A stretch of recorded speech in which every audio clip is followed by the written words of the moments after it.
Olá pessoal, eu sou Mário Vasconcelos e este é o Universo Numérico, proporcionando a vocês o curso de Raciocínio Lógico. Estamos na aula número 9, segunda parte, falando das negações, que são um assunto praticamente constante nos concursos públicos. E hoje vamos falar de algumas negações bastante frequentes em prova. Começamos pela negação de conjunções e disjunções. A sistemática é praticamente a mesma, mas antes eu gostaria de salientar para vocês a questão da ordem de precedência de operadores lógicos. O que é isso? Quando você tem uma proposição lógica um pouco mais extensa, há uma ordem na qual você vai resolver os operadores. Então, primeiro você vai fazer as negações, em segundo lugar, você vai definir as disjunções e conjunções, e por último, você vai fazer as implicações. Isso vai ficar um pouco mais claro para vocês quando nós fizermos um exemplo mostrando a tabela verdade. Logo mais à frente, vamos fazer uma demonstração dessa precedência de operadores lógicos, ok? Voltando a falar da negação de conjunções e disjunções, ela ocorre da seguinte maneira. Se você tem uma proposição P e Q, você primeiro nega um dos lados da proposição, no caso não P, inverte o conectivo de conjuntivo para disjuntivo ou vice-versa e nega o outro lado da proposição. Então, tomando como exemplo essa proposição, estamos negando aqui a proposição P e, abre parêntese, não R ou T, fecha parêntese. Os colchetes que estão por fora da expressão e o sinal de til demonstram que nós estamos negando essa expressão. Então, primeiro passo, vamos negar um lado da proposição e depois o outro lado. Então, negando a primeira parte, não P, invertemos o sinal e passamos a negar a segunda parte da proposição, que, por tratar-se de uma proposição disjuntiva, vamos fazer da mesma forma, negar a primeira parte, no caso de não R passou para R, inverter o conectivo e negar o T, não T. Ficamos, ao final, com essa expressão. Ela é a negativa da primeira que nos foi oferecida. Como desafio, deixo para vocês resolverem. É a mesma preposição, nós só deslocamos o parênteses. Nesse caso, vocês vão negar primeiro o parêntese, inverter o sinal e depois negar a proposição T. Falando agora da negação da condicional, implicação. É bastante comum ser cobrada em prova essa negação. E ela se faz da seguinte forma. Tendo uma expressão exemplo, R, se R, então Q, uma proposição condicional. Então, vamos negar essa expressão. Mantemos a primeira, ou seja, mantemos R, e negamos a segunda. Percebam que o conectivo é e mesmo, é conjunção. Mantém e nega. E quando vocês tiverem uma conjunção e quiserem negá-la, ela pode se tornar uma disjunção ou uma implicação. Tornando-se uma disjunção, procede-se como vimos no exemplo anterior, negação de conjunções. Mas pode ser que a resposta na prova não se apresente como disjunção. Pode ser que tenha lá uma implicação. Então, basta fazer o caminho inverso. Se sabemos que uma conjunção foi fruto de uma implicação, basta manter o R, transformar o sinal de conjunção em seta, em condicional, e negar o Q. Certo? A negação é um caminho de ida e volta. Façamos um exemplo.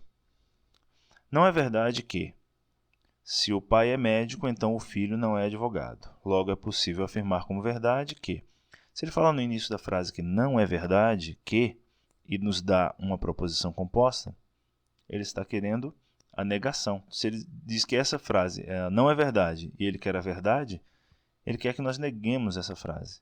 Então, vamos lá. Se o pai é médico, então o filho não é advogado. Trata-se de uma condicional, uma proposição condicional. Quais são as proposições? P, o pai é médico, Q, o filho é advogado. Colocando na linguagem do raciocínio lógico, nós temos se P, então não Q. Aplicando a regra, mantemos o primeiro e negamos o segundo. Foi o que foi feito aqui. Como era não Q, ao negar virou Q. Ou seja, o pai é médico e o filho é advogado. Então vamos procurar entre as alternativas qual se harmoniza com a nossa dedução. E chegamos à conclusão que é a alternativa B. O filho é advogado. Fica mais visível, mais claro, se nós colocarmos na tabela verdade. Obviamente vocês não vão fazer isso na prova. Eu estou fazendo aqui por questão didática, para que vocês visualizem essa negação. Então temos aqui as proposições simples, P e Q, pai é médico, filho é advogado, e temos a proposição que nos é oferecida. Se P, então não Q. Temos que colocar aqui a negativa de Q, invertendo o sinal, e vamos verificar agora em que situações nós temos V e F, pois sabemos que numa condicional o antecedente tem que ser verdadeiro e o consequente ser falso para que a proposição seja falsa. Isso ocorre na primeira linha, vejam. P é verdadeiro, Q e não Q é falso. Então, a proposição é falsa. Na segunda linha, na terceira e na quarta linha, não ocorre essa situação, então todos são verdadeiros.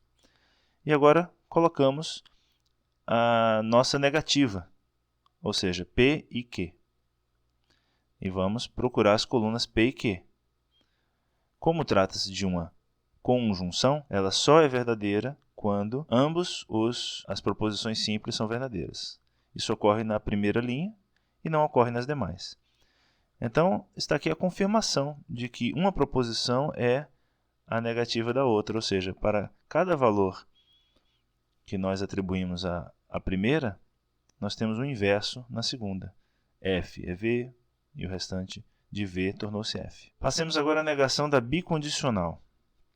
Essa fórmula já é um pouco mais difícil de memorizar, mas se nós associarmos com alguma coisa da vida prática, fica mais fácil. Então vejam bem, digamos que essa expressão R, se e somente se, que pudesse ser associada a uma frase do tipo ele bebe se e somente se joga. A negativa seria ele bebe e não joga, ou ele joga e não bebe. Por quê? Quando nós temos uma bicondicional, ele bebe se e somente se joga, ou as duas são verdadeiras ou as duas são falsas. Então a negativa seria uma contradição dessa situação. Um ser verdadeiro, outro falso, ou um ser falso e outro ser verdadeiro.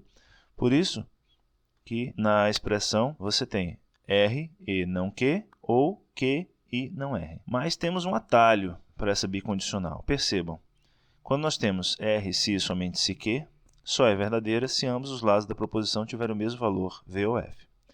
Já a nossa disjunção exclusiva, lembram do Vzinho sublinhado? Ou R ou Q.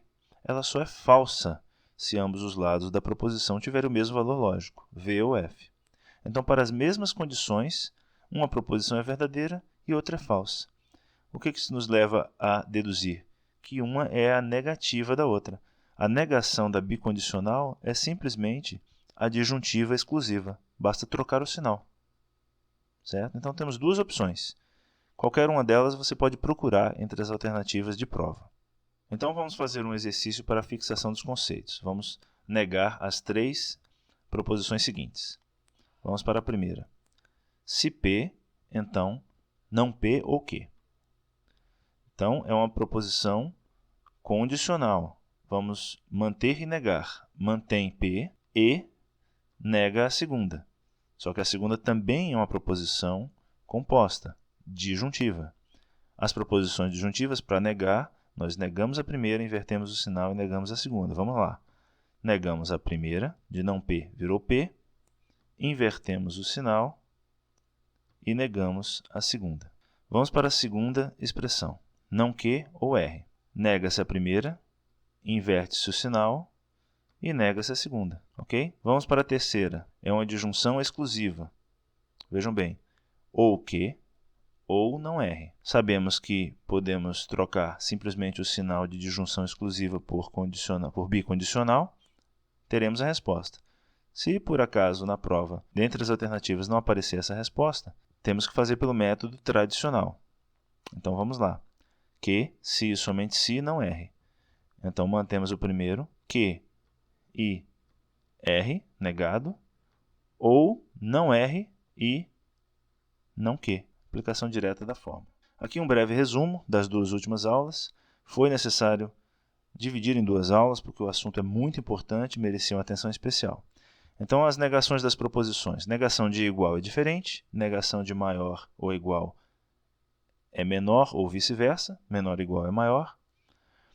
Negação da disjuntiva, nega a primeira, inverte o sinal, nega a segunda. Negação da conjuntiva, nega a primeira, inverte o sinal, nega a segunda. Negação da condicional, mantém e nega. Negação da bicondicional. A negação de nenhum A é B é algum A é B. E a negação de todo A é B é algum A, não é B. Na próxima aula trataremos das equivalências lógicas, que, assim como as negações, são muito solicitadas nos concursos. Grande abraço e bons estudos!